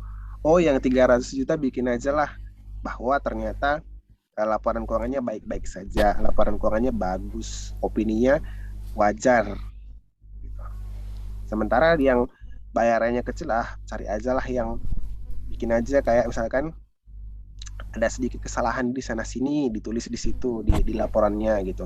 Nggak bisa ya. Itu namanya tidak objektif ya. Harus menyatakan seperti yang seharusnya ya. Jangan karena ada kepentingan dia jadi beda-beda ininya perlakuannya, itu nggak boleh gitu. Kemudian kompetensi dan kehati-hatian profesional, artinya apa? Artinya akuntan itu harus tetap mempertahankan pengetahuan ya. Jadi kalau kamu nanti misalkan jadi akuntan itu ada namanya pendidikan profesi lanjutan ya, nggak cuman tamat S1 akuntansi udah nggak usah belajar lagi, itu nggak ada ceritanya kayak gitu. Jadi kalau dia akuntan dia itu harus ikut namanya pendidikan tambahan selama dia berpraktek sebagai akuntan. Nanti ada pelatihan di IAI, yaitu Ikatan Akuntan Indonesia, pelatihan di misalkan Jakarta ya, by Zoom atau by hadir langsung. Nah itu nanti dihitung berapa jam dia pernah mengikuti pelatihan gitu. Kemudian kerahasiaan, kira-kira apa yang bisa dibocorkan oleh akuntan? Kenapa harus rahasia? Rahasia ya karena kayak apa ya, pendapatan dan penjualannya tertutup Kak. Iya, jadi nanti kalau misalkan dikasih tahunya kan misalkan gini, saya memeriksa misalkan apa ya, misalkan saya memeriksa PT rokok lah, misalkan rokok kan ada banyak rokok, misalkan saya periksa gudang garam ya kan, saya periksa gudang garam, terus saya periksa lagi bentul. Nah ternyata yang punya bentul ini punya kepentingan dengan laporan keuangannya sih ini, dapurnya sih ini gudang garam. Bilangnya sama saya, Bapak kan pemeriksa, coba dong Pak mintakan dokumen ini, saya perlu Pak untuk tahu berapa misalkan biaya ininya, biaya itunya gitu kan. Yeah. Kalau auditor minta kan pasti dikasih kan.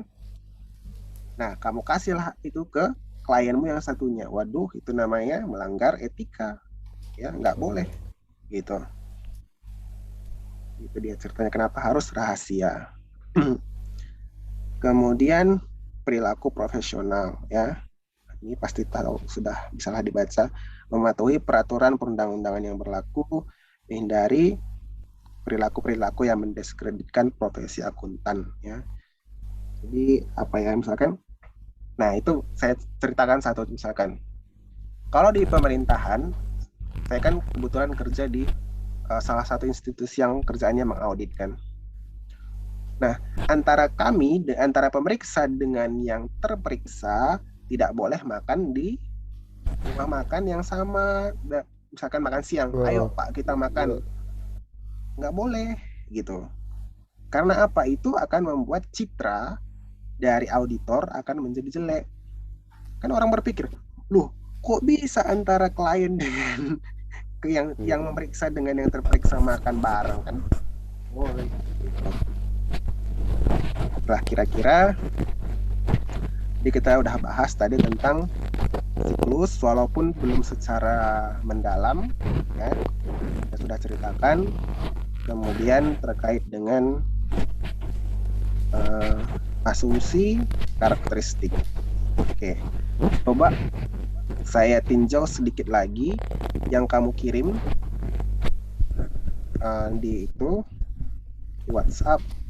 Kayaknya ada bidang-bidang akuntan. Kita kan sampai jam 7 kan ya, masih ada 30 menit lagi. Iya, Pak. Saya tinjau.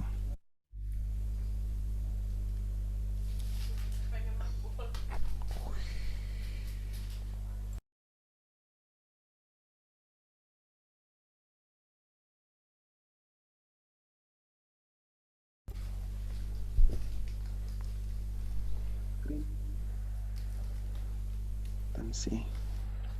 Oke, ya jadi ini kan nomor 8 tadi kan, etika profesi. Ini saya sudah jelaskan ini yang C, D, yang ke bawah ini udah ya. Cuman di bukumu ini, di yang kamu share ini ada lagi tambahan ini. A, B ini nggak saya ajarkan, nanti ini kamu baca lagi yang A sama B itu apa. Oke, yang belum terlingkupin tadi itu ini bidang-bidang akuntansi ya. Ini belum ada saya bahas. Kalau ini udah kemarin saya bahas di slide sebelumnya. Nanti kalau misalkan masih ini bisa baca di slide sebelumnya. Ini kan kemarin udah kita bahas siapa yang menggunakan kan. Nah, di sini ada tambahan satu yang belum saya masukkan. Nanti kamu baca pemilik ya. Di slide kita kemarin nggak ada saya masukkan pemilik. Ya, nanti kamu bisa tambahkan di slide itu ada pemilik. Ya, pemilik yang menggunakan laporan keuangan itu selain yang ini semua ada pemilik tambahannya. Kemudian standar akuntansi ya, tadi saya sudah tunjukkan bentuk bukunya. Standar akuntansi itu dibuat oleh ya bukan profesor ya, bukan siapa, bukan menteri keuangan, bukan. Yang membuat standar akuntansi adalah Ikatan Akuntan Indonesia ya. Jadi kalau di luar negeri beda lagi. Kalau di Indonesia namanya Ikatan Akuntan Indonesia. Jadi akuntan-akuntan yang ada di Indonesia ini dia itu akan melakukan pemilihan. Siapa yang akan jadi ketuanya, siapa yang akan jadi penyusun standar. Nah, nanti mereka lah yang rapat yang menentukan standar akuntansi di Indonesia. Ya, jadi sekalipun misalkan saya udah profesor akuntansi, nggak bisa kalau saya bukan anggota tim standar akuntansi. Ini tadi udah kita bahas ya, tahap pencatatan, pengiktisaran, sama pelaporan. Kemudian ya berarti kira-kira hanya yang ini yang belum saya bahas, bidang akuntansi. Oke. Nah, sekalian juga ini berkaitan dengan kerjaan ya, kerjaan akuntan. Saya coba cerita tentang ini dulu, akuntansi keuangan. Akuntansi keuangan itu adalah akuntansi yang kamu pelajarin nanti selama SMA, itu semuanya akuntansi keuangan namanya.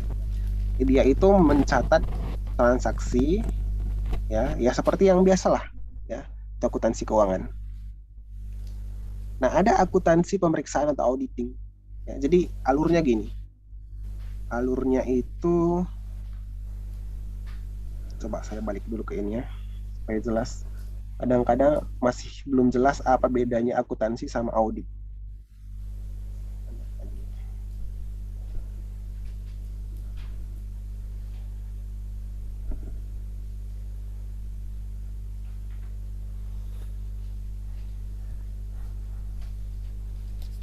Oke, saya tambahkan di sini satu slide di belakang.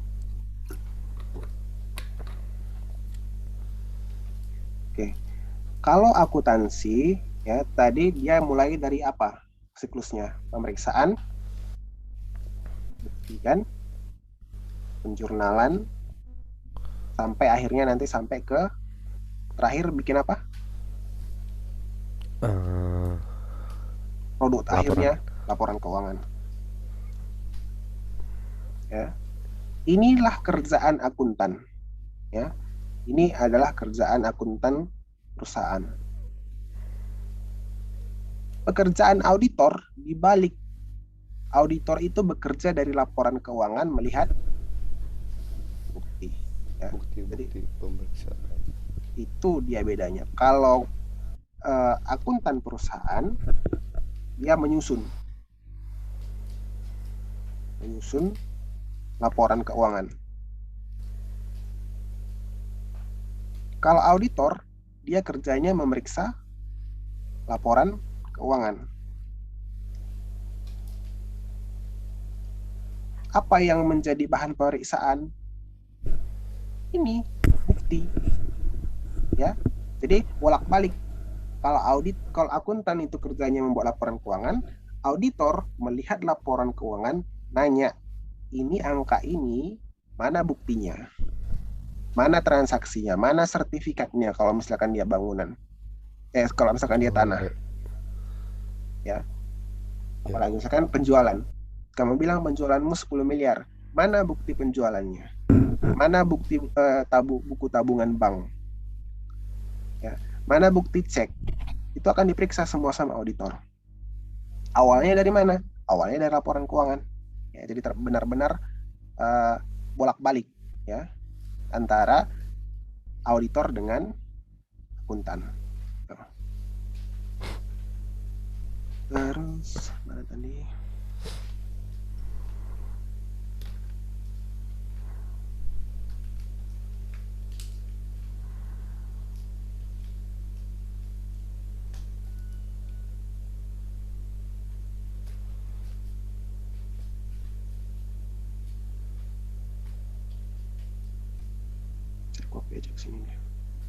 Oke. Kemudian ada akuntansi biaya dan manajemen. Ya, ini akuntansi biaya sama manajemen ini biasanya satu ya. Tapi mata kuliahnya bisa dua kalau di perguruan tinggi. Biasanya sih dua kalau di perguruan tinggi. Yang akuntansi biaya sama manajemen. Ngapain di akuntansi sama biaya sama manajemen ya? Nanti saya kasih tahu di sini. Saya benerin dulu. Oke. Akuntansi biaya dan manajemen sebenarnya hanya satu yang diinikannya, yang paling penting bagi dia. Mana tadi? Nih, kamu lihat ini kan ada laporan laba rugi kan? Nah, si akuntan manajemen itu paling fokus di satu angka ini, ya. Memang ini satu angka kelihatan, tapi susahnya setengah mati untuk mendapatkan angka ini. Sangat panjang jalan ceritanya, ya. Untuk mendapatkan beban pokok penjualan ini ceritanya panjang, ya.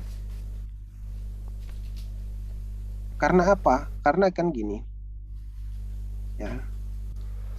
Jadi kalau akuntan keuangan tadi yang dihasilkannya adalah ini, ya. Dihasilkannya 5 ini.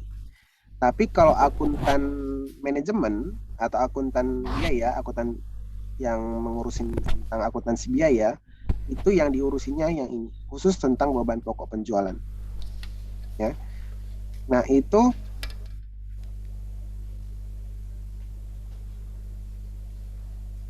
akan mengurusi berapa sih harga jual yang paling cocok untuk produk kita. Nah, itu kerjaannya akuntansi biaya untuk ngitung harga jual dari produk gitu. Kita jual harganya 3.000, apa 5.000, apa 10.000. Ya, contohnya gitu pertanyaannya. Ya. Nentunya gimana? Nentunya banyak faktornya. Misalkan harga teman kita harga lawan ya yang satu merek, satu jenis usaha sama kita, misalkan rokok Samsu berapa satu kotak ya, kalau rokok Bentul berapa satu kotak. Nah, itu kerjaannya si akuntansi biaya sama manajemen kayak gitu kira-kira. Nah, akuntansi perpajakan kerjaannya untuk menghitung pajak ya, menghitung pajak, merencanakan pajak ya. Jadi pajak itu enggak serta-merta harus bayar sekian gitu, enggak ya. Pajak itu bisa dilakukan manajemen di situ. Artinya apa? Artinya kamu misalkan nggak punya uang tahun ini kan, nggak punya uang tahun ini, tapi pajakmu besar. Nah, kira-kira gimana ngakalinnya supaya oke lah, kita nggak bohong-bohong, kita kan bayar pajaknya, tapi kita cicil ya, misalkan tahun ini sekian, tahun depan sekian, tahun depannya sekian. Gimana cara melakukan itu? Nah, itu di akuntansi perpajakan. Ya. Kemudian akuntansi anggaran. Anggaran dilakukan kapan? Pada akhir, pertengahan, atau awal? Di akuntansi awal. Awal, anggaran itu di awal. Sebelum bekerja orang, dia bikin anggaran. Anggaran itu perkiraan. gitu. Kira-kira apa gunanya ada anggaran? Untuk biar kira-kira pengeluaran. Kira-kira pengeluaran, terus kalau udah di akhir tahun, apa fungsi anggaran tadi?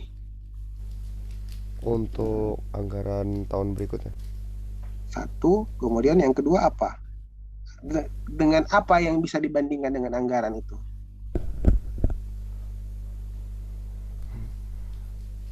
Untuk tahu Hmm, misalkan kita itu, oh kita itu ternyata ini loh, apa? rugi. Bukan rugi, kayak misalkan kebanyakan ini memakai misalkan apa? Kalau perusahaan Indofood tadi kebanyakan menggunakan tepung kita ternyata. Apa itu? Proses apa namanya? Dilihat anggaran, dilihat Budgeting. realisasi, Apa ya? evaluasi, ya, evaluasi, ya. Jadi dengan ada anggaran, kamu bisa mengevaluasi kinerja. Oh, tadi harusnya kemarin itu kan kita janji kita harus untung sekian. Ternyata untung kita cuma sekian. Ternyata nggak bisa dicapai. Kenapa kita tidak bisa mencapai? Nah, itu dievaluasi di situ. Gitu. Kalau nomor 7 itu dosen, ya, yang kerjaannya untuk mendidik. Kira-kira. Ada nggak yang mau kamu tanyakan? Boleh misalkan ada penasaran apa gitu di akuntansi yang nggak ngerti. Masih belum. Iya sih. Karena kita belum membuat ini, nanti kalau udah membuat ini bakal lama ininya. Apa namanya? Hmm, Membuatnya agak, nanti kita belajar 2 jam itu kayak nggak terasa. Soalnya harus menjurnal, harus membuat buku besar. Itu kira-kira apa lagi ya?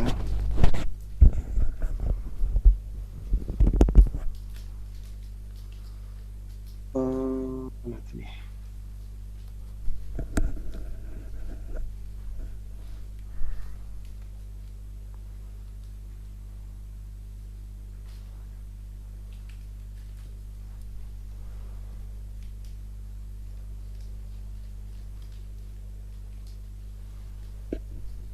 Oke, karena ini di sini apa lagi?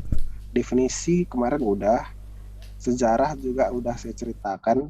Nanti kamu buka lagi ya yang di PPT-nya itu, karena di situ, karena apa? Akuntansi sebagai sistem informasi di les kita itu 2 kali, di minggu lalu sama minggu ini. Itu ya. digabungkan ininya, materinya. Prinsip konsep laporan dan standar akuntansi. Ini udah prinsip konsep laporan. Memakai informasi profesi akuntan min akuntansi. Udah sih.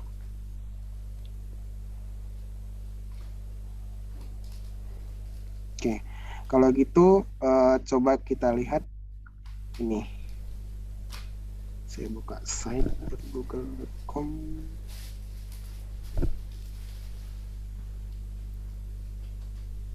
Supaya nggak lupa, kita lihat yang kemarin.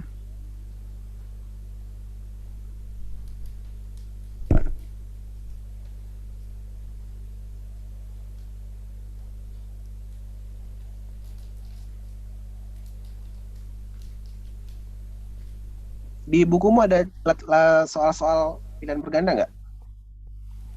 Di buku. Ya, Belum. belum dapat Belum buku. ada bukunya. Belum. Oke.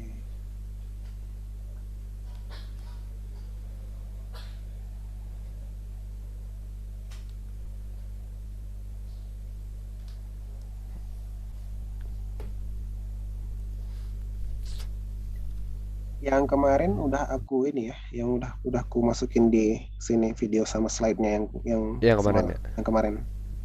Di tempat itu semua. Ya, semua di sini nanti biar rapi. Maksudnya kalau kamu mau ini apa nyari semua materi Ya, kita, ya. karena kamu kan ntar lagi UTBK kan, Ya. kamu pasti perlu itu semua. Hmm, Kak, ya. kan kita dari kemarin belajar yang TPS Kak tiap hari Hmm. Sabtu. TPA-nya itu juga perlu nggak sih? Atau TPS doang? Yang kemarin itu UTBK itu? TPA kali. Oh, TPA. Berarti Ah, belum TPS. TPS itu apa ya terus itu?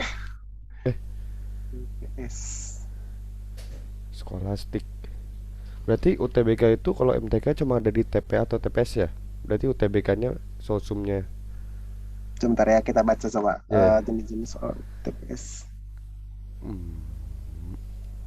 Apa namanya di sini udah beda? Saya masih pakai istilah lama ntar ya. Ya. Penalaran umum. Iya, ini kemarin yang kita bahas logika matematika, logika analitik. Nah, kita bahas hari Sabtu ini.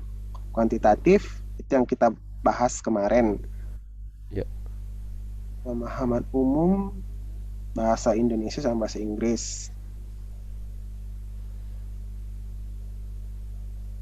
Iya, jadi sekarang itu namanya udah TPS. Oh, Kalau dulu namanya TPA gitu. Coba berarti, saya yakinkan ya materi ya. UTBK. Berarti ada satu. UTBK. Nah, di sini kan dibilang ada dua materi ujian pada UTBK, ya, Hmm. TPS dan TKA. TKA. TKA itu kemampuan akademik. Iya. Ya, ini sesuai dengan mata pelajaran kamu. Oh, UTBK-nya itu mencakup dua ini, bukan Mm-mm. UTBK sendiri, TPS sendiri, TK. Enggak, Oh UTBK iya. itu ada TPS dan TKA. Oh iya. Ya ya.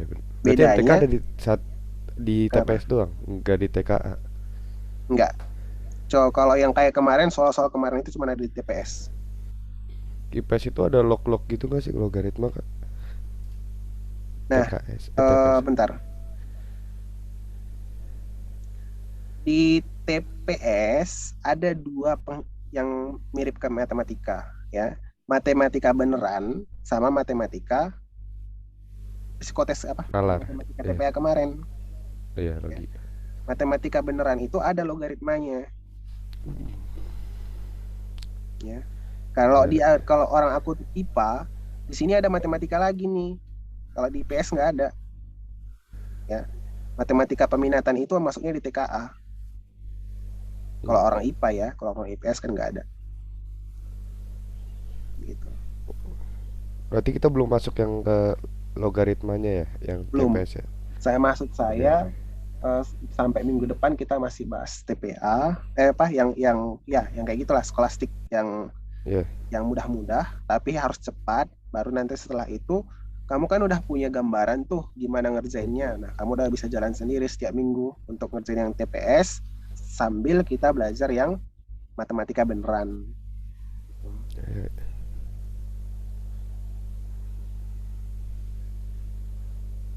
Itu sih.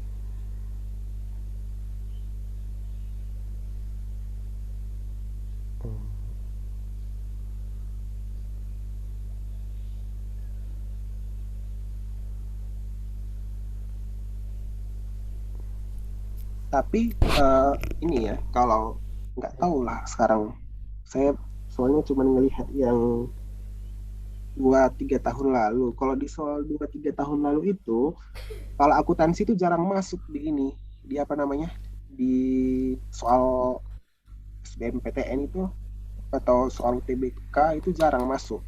Soalnya yang ekonomi itu beneran ekonomi semua, nggak ada akuntansinya, setahu saya. Apanya maksudnya Kak?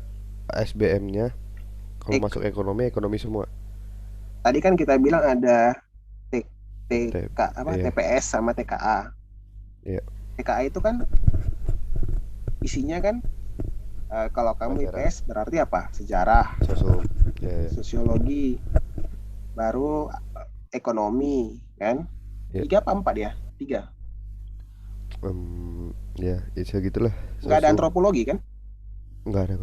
Nggak ada sosiologi, sejarah, sama geografi mungkin. Geografi ada, Oh ya iya kan? ya, geografi. Geografi. Nah, empat kan. Kan ada tadi saya bilang itu ekonomi, kan? Kalau di SMA itu kan ekonomi sama akuntansi kan disatuin kan? Pelajarannya dari kelas 1 sampai kelas 3. Iya. Kan sekarang ini kan kamu nama pelajarannya ekonomi kan, walaupun yang kamu pelajari akuntansi, Iya ya. ya kan? Nah, di materi soal-soal TKA yang ekonomi, nah, yang materi akuntansi ini jarang masuk. Oh, berarti Gitu. yang kayak apa yang awal uang ya? Iya, Uang. itu yang masuk rata-rata semua. Uang, APBN, permintaan Iya. penawaran kayak gitu. Akuntansi itu diseriusin di jurusannya di kuliah. Di kuliah. Jadi akuntansi itu mungkin nanti kamu pelajarin dengan bagus untuk nilai apa namanya? Yang keluar dari sekolah itu loh. Ya nggak sih? Hmm? Iya kan ya? Sekarang evaluasi akhir sekolah ya, apa? Terakhirnya itu. SNM apaan? Iya, Yang untuk rapor. dikirim ke perguruan tinggi, nilai rapor. Emang iya dikirim. Oh. Yang nentuin kamu ini apa namanya? Yang bebas tes atau tidak itu, yang nggak Oh, perlu itu tes, SNM. SNMPTN Iya. kan itu. Iya. Itu kira-kira.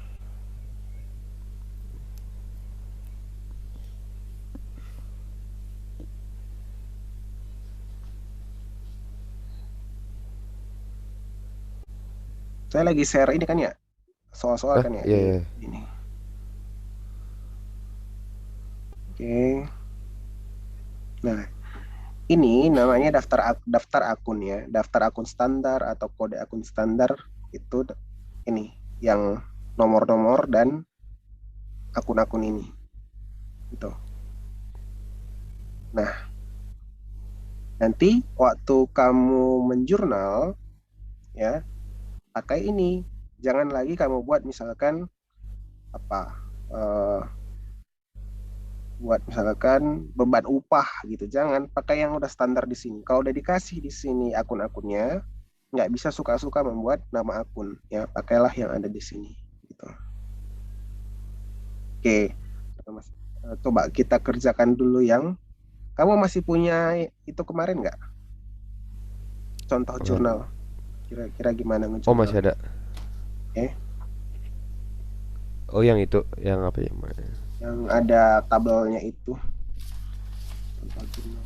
Ada yang soal analisis bukan Ya, transaksi. analisis Ya ini. transaksi. Tapi setelah analisis transaksi ada kan yang langsung debit kredit? Hmm, debit kredit nggak ada. Coba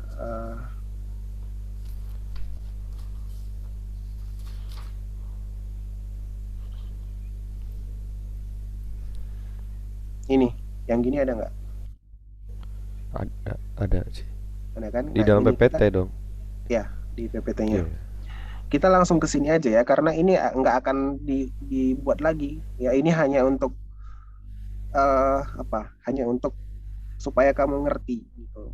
Analisis transaksi itu hanya untuk ada di dalam kepala kita aja, nggak untuk di dalam siklus akuntansi tadi nggak ada analisis transaksi kan, cuman ya ada sih tapi nggak ditulis gitu. Kita mulainya dari jurnal ya, mulainya dari jurnal. Oke, sekarang coba baca nomor tanggal 3 Juli transaksinya apa? 3 Juli Hmm. pemilik transaksinya menanamkan uangnya sebesar 50 juta.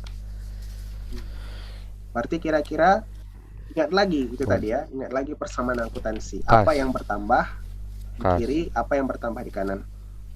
Hah? Yang bertambah kas. Hmm. Hmm, Di kanan itu dari mana? Uang sendiri modalnya modalnya bertambah kan? ya pendapatan jasa ya. Bukan, bukan. Ini Eh, modal, bedakan modal dengan pendapatan. Pendapatan masukin aja itu gitu. kamu dapat dari mana? Dari dirimu sendiri apa Pendapatan dari orang lain? dari diri sendiri. pendapatan loh. Eh, ya, ya, Kalau orang lain. pendapatan itu dari orang lain, nggak mungkin kamu store ke bank, kamu bilang itu pendapatan kan nggak. Ini kan modal. Berarti jurnalnya apa kira-kira? Jurnal. Oh, jurnal yang tabel-tabel gitu, Kak. Ya, apa yang di debit, apa yang di kredit. Mana nih? Oh, ini jurnal. Tanggal berapa itu? 3 Juli. Hmm, Keterangannya kas kiri debit, berarti masuknya 50 ya, juta. ya baru kreditnya Kreditnya. kan berpasangan Kredit kan? Kreditnya apa? kreditnya modal ya. Modal, ya.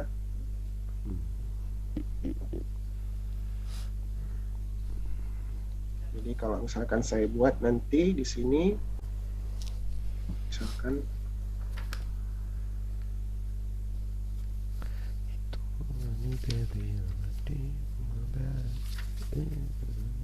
itu coba dibaca lagi nanti ya, itu yang gimana kemarin jalan ceritanya sehingga dia di debit, gimana sehingga di kredit, ya itu penting Ya. soalnya.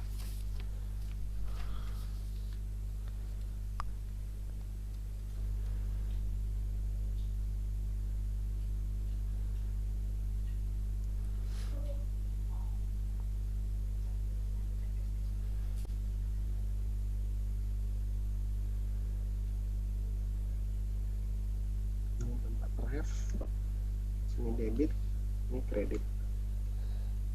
Ya, tanggal 3 Juli kasnya bertambah.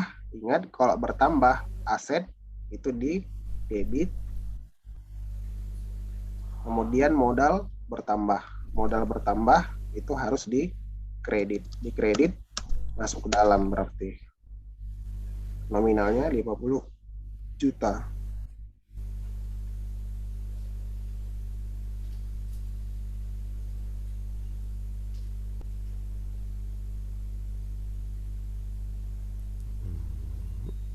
Oke. Ya. Sekarang coba membayar beban sewa ruangan bulan Juli sekian. Berarti apa?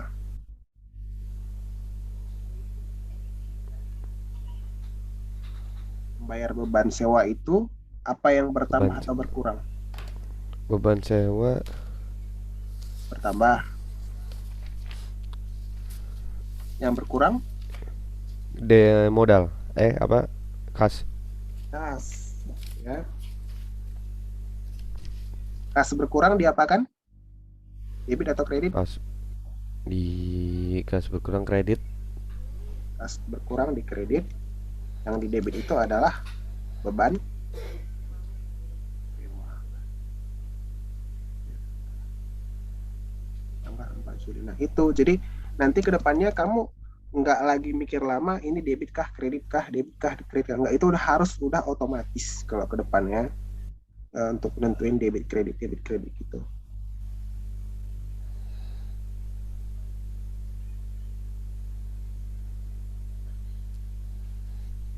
Ya ini kalau tunai ya, tapi kita anggap aja lah di sini tunai karena nggak ada dibilang di sini ngutang ya. Tapi kalau misalkan dibilang membayar beban sewa ruangan, tapi dia utang, berarti di sini bukan kas, di sini utang. Kayak gitu.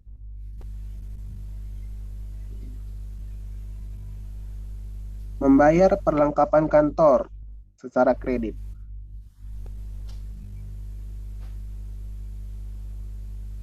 Membayar perlengkapan kantor, berarti kas berkurang kredit, Hmm. debit ya, Debitnya perlengkapan kantor. kantor. Nah, dari Tulis sini aja gitu ya, Kak, perlengkapan kantor gitu. ya sesuai dengan yang dikasih di atas. Di atas tadi kan dikasih tanggal berapa? Tanggal 5 Juli. Di atas ini kan apa tadi? Ada kan perlengkapan kantor kan? Ya, ya. Kita pakai itu, perlengkapan kantor. Oke. Nah, di sini ada yang menarik ini. Ntar saya buat perlengkapan kantor pada kas. Jumlah 550.000.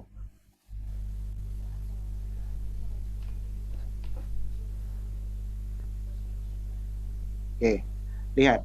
Ini sama-sama mengeluarkan uang, ya kan? Sama-sama mengeluarkan uang, satu bayar beban sewa, satu bayar perlengkapan kantor.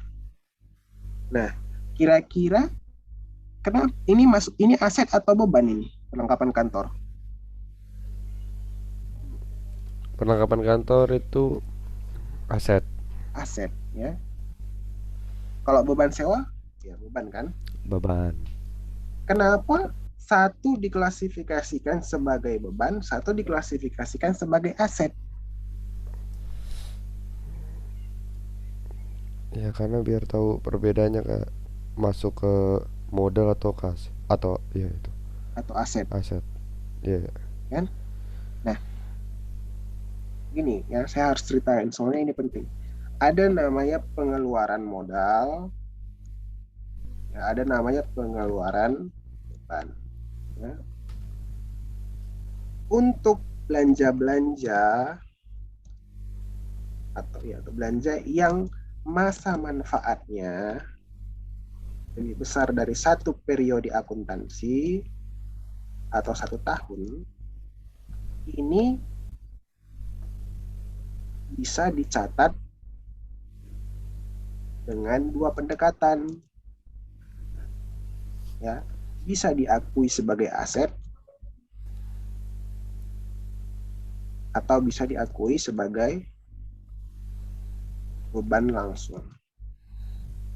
Tapi kalau dia itu belanja yang masa manfaatnya lebih kecil dari satu periode akuntansi, ya, itu harus diakui langsung sebagai beban lebih kecil atau sama dengan satu periode akuntansi. Ini dicatat dengan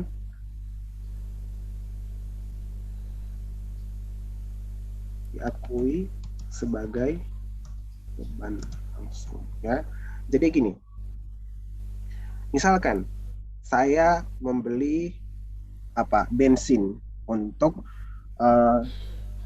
truk saya, tapi bensinnya nggak banyak-banyak, misalkan cuman berapa 50 liter lah misalkan, itu saya catat sebagai beban atau persediaan bensin itu. Bensin itu persediaan. Bisakah bensin itu kira-kira bertahan kalau cuma 50 liter untuk sampai tahun depan? Oh, itu namanya masuknya beban ya. Kalau Beban, ya. habis. Kalau dia itu habis dia dalam 1 tahun ini, itu masuknya ke beban. Tapi kalau misalkan dia itu bisa dipakai misalkan sampai 2 tahun lagi, 3 tahun lagi, atau tahun depan, atau lebih dari 1 tahun, itu diakuin sebagai aset. Umumnya langsung diakuin sebagai aset, tapi ada juga yang mengakuinya sebagai beban langsung, ya. Jadi beda treatmentnya, ya. Jadi kenapa di sini ada yang sewa masuk beban, ini perlengkapan masuk ke aset, ya. Nah, berarti dalam pengertian ini perlengkapan kantor ini bisa dimanfaatkan lebih dari 1 tahun, ya. Tapi kalau sewa ini cuma sampai 1 tahun, ya, makanya buat beban sewa tuh, kan. Misalkan saya beli mobil, kan bukan beban mobil kan, Bukan. tapi Bukan. mobil itu jadi Aset. aset. Kenapa? Karena manfaatnya Karena lebih dari setahun. satu periode akuntansi lebih dari satu Apakah tahun. kata lain dari aset apa ya? Aktiva, Iya itu aktif Pak. Oh, aktiva, um. Ya ya. kita bedainnya.